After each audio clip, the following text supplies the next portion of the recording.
Elmer, I was just wondering how you and the rest of the guys feel for a night like this for Dominic. It's so fun to see. I mean, I've been playing with Shiner for multiple years now, so it's just so excited to see him out there. The hard work he's put in, he really deserves it. So it was really fun to watch him. Being around him for that many years, I imagine there's lots of things about the game you picked up for him in Grand Rapids. What kind of things did you pick up watching him? Yeah, you know, he's a pro. I think he's one of the smartest players I played with, and it feels like he always makes the right decision out there, and he works really hard, and he can make plays and got everything, I think. What was today like for you? Yeah, it was amazing. I got the call probably around 10:30. I was driving my son to get some ice skates. Actually, it was just kind of ironic. It was crazy. I'm just so thrilled for myself, but also my parents and everyone who put in hard work to get me to where I'm at. Who was able to make it here tonight? Anybody? A lot of family. My parents landed in Maui yesterday for a vacation, so they could not make it. So I thought that was pretty funny. My mom's probably a little upset, but they were watching from the beach. But I had a ton of friends and family here. So. Dominic, did you think this day was ever going to come after you'd been in the AHL so long? To be honest, no. There was a point last year where, I had my first child, and in the American League, you're away from your family a lot, and I was kind of thinking about maybe being done. And then once I had my kid, I realized that it's really special for him to see me play. So I thought maybe I'll just play one more year and see what happens. And I just can't believe to be here today. It's amazing. Hey, Dominic, what did that first shift feel like? Were you just like on clouds or something, or? No, I was just thinking, get the puck in, don't turn it over, just play simple. But it was good. I had a little nerves before, in the locker room, but once I stepped on the ice, I felt pretty comfortable. And you had that big hit, which kind of set up the goal. What was that like? Oh, it's good. Just trying to make the right play. I know how momentum goes in a game. They were kind of buzzing a little. Thought maybe get a hit, do something. So.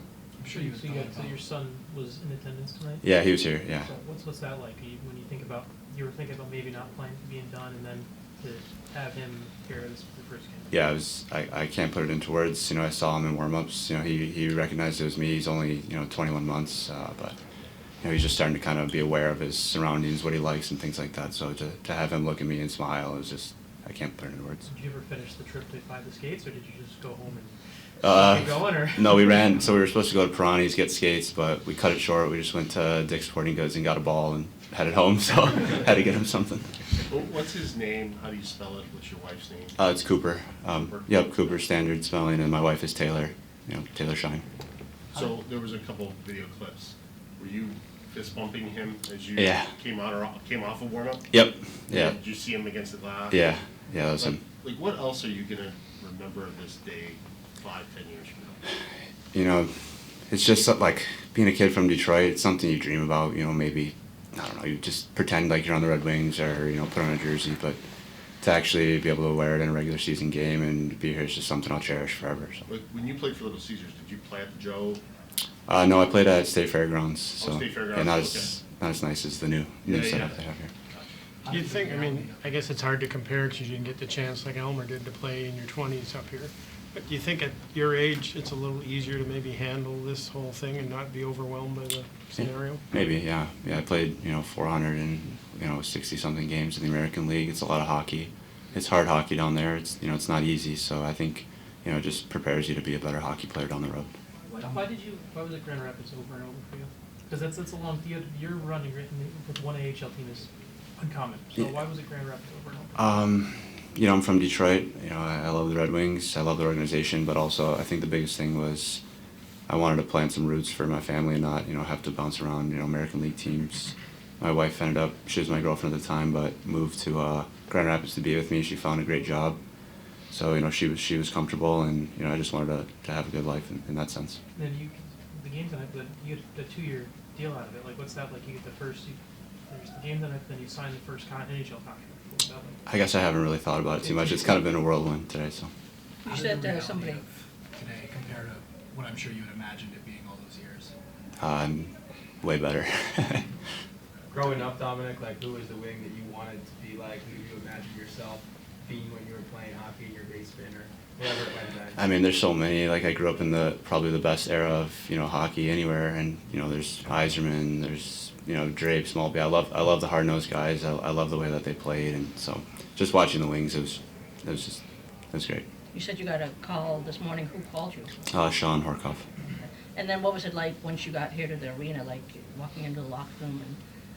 And It was great. I got here a little early, so just kind of ate a little food, tried to relax a little bit, and get my head straight because I was kind of running around. were you even able to nap, or? No, just straight to the car.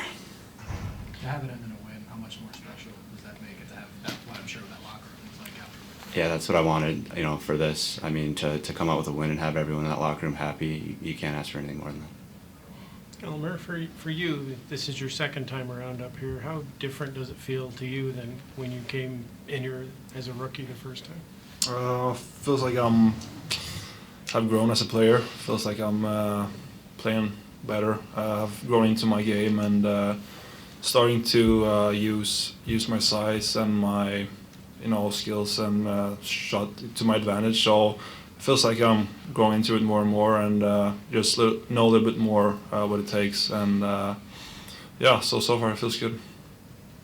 Elmer, well, he was answering a bunch of questions. I couldn't help but notice you just kept smiling, hearing his story and everything like that. Like, is that just kind of encapsulate how the entire group and guys who have played with him? Yeah, I feel everybody who knows him and who have played with him is so happy for him right now. So yeah, it's just a really heartwarming story to hear. So I'm just happy for him. Dominic, looking at your stats before the game, this has been a career year for you so far. What has changed? What's gone right for you this season? I think just opportunity. I've played here a long time, and sometimes you don't maybe get on the power play or things like that. And also we have a ton of new guys who work extremely hard, and which is why I think we're having a lot of success there. We have a lot of hardworking older guys. Younger guys are great too. It's been really fun. Dominic, will you have time tonight to appreciate this, to, I guess, celebrate it in any personal way? Like, what are the next couple hours look like for you reflecting on this long night in making? I'm not sure. I didn't look at my phone yet. I don't even know if my wife stayed or she hit the road. So I'm gonna find out where she's at, and if she's here, we're just gonna hang out in the room and just enjoy it. Great, thanks guys. Thank you. Todd, can you sum up what you saw from Dominik Shine? It's got to be an emotional day for him, and how he performed in light of all that. I thought he performed just like we thought he would. I didn't know Dominik Shine and shame on me existed this morning. That's how new we are to the organization too. So when it was time to call people up, you rely on the staff and the people around. And I, like probably a lot of fans, maybe even you, found out about his story today, and it was motivational for our group. I think it was a good choice. He earned the contract, he earned his way here, and he earned his keep tonight. And we're pretty excited about winning that game, but we're really excited that he was part of it. 5 goals against one of the best defensive teams in the league. What does that say about your offense and where you guys are right now? Well, we capitalized on our chances. I wouldn't say we had a ton of them, but we capitalized, and good teams do that. We knew that we had to play a fairly patient game against them. If we started to really chase offense, it was going to, the way they play, how tight they play, was probably going to lead to a lot of mistakes and go back the other way. So been using that word patience a lot in the game lately, and took right to the end of the buzzer to win that one. But 5-on-3 goal is important. Obviously, I think they took 2 penalties in the offensive zone, so now they're not happy. They get scored on, and we feel good about ourselves. They're probably not too pleased, and we get to buy some time controlling the game there for a bit. Third period starts, they start coming. Good for us to play in that. Good for us to learn what that feels like and still be able to handle it. And I call that learning how to win. And we still have moments where we get a little excited and do some things we probably shouldn't do, but we're learning how to win. 2 goals from Casper and 1 from Elmer. What does it say about the organizations when relatively young guys like that are stepping up as well? Well, we've kind of talked about this a lot. It says that there's been some good drafting. There's been good development. There's been patience. And then there's been the reward, and that reward is coming and having people believe in them. But I could say that for every team, the player has to be good enough. It flat out has to be good enough. We could pluck guys off the street and do the same thing with them, and it doesn't work. So the players are good enough, and they're willing to work at their craft and apply it, and they want to learn. I think that's how I would sum it up. And Todd, what do you make of the step that Lucas has taken this season? I know your I'm sorry, I perspective- can't. What do you make of the step that Lucas has taken this season? Like, I know your perspective on him is only so wide, but you've coached and seen a lot of great players in this league. Just what do you make of the way he's impacting the game? It seems like on a nightly basis now. Well, he's playing to his own expectations, I would probably say. I think that's what he expects of himself. And then we have those expectations of him too. He's out of position right now. He's a center. He's probably going to play center. But Byfield was the exact same thing. He needed to jump up and play with Kopitar and Kempe for a little while to really get his game going, feel good about offense. Logan Couture did that in San Jose when we were there. We had to play him out of position to get him confident, get him ice time. When he does go back into his home position, if you want to call it that, that'll be a big test. But we'll worry about that down the road when it's time. Sorry, I meant Lucas Raymond. Lucas Raymond. Yeah, the step that he's taking this Oh, season. okay. Unless I thought you were want to talking about Casper, but there's my answer for Casper. Yeah, Raymond, I can't say that because you've been around enough. I got to change my answer now. But Raymond is, boy, he's you don't realize how impactful he is on a game. And not always in wins, even in losses, the impact he has on a game night after night after night. So consistent, competitive, a lot of fire in him, and skill to go with it. And he's not going to play center one day, to be clear, right? Well, no, we're going to keep him where he belongs. Yeah. Revenge obviously is too strong a word, but how did you feel playing against him and beating him? Well, it has zero to do with me. I've done this with 3 other teams, so I was thinking about it today. I'm back in Detroit now, and when I left, we used to come here and play against the Red Wings with the Sharks and go 6 or 7 game playoff series and play 4 times during the regular season. So it is what it is. It's, hey, we're in the sporting world, and this happens to good people all the time. And they come back and they play against their old teams. Players do it all the time. Coaches do it all the time. I'm more happy for Cam Talbot. Had a real good game against some of his old teammates, and really happy for the group. And we talked about the one motivator tonight, the young man that got to play his first game. You talked about learning his story today. I know you didn't know him, but you've known guys like that have been organizational mainstays. How important is that role to an organization? Well, within the organization, it's important that somebody shepherds the group somewhere. And you can't have NHL players in Grand Rapids all the time, so somebody has to assume that role. It sounds like Dominic does that there. He shepherds the group. He takes care of it. He leads. He plays hard for them. He fights for them. He scores for them. And that's likely the reason he's spent 7 or 8 years there, because he's a good shepherd. If he wasn't, then he'd move on and be on 4 other different teams. But then the person himself, he's persevered. He's resilient.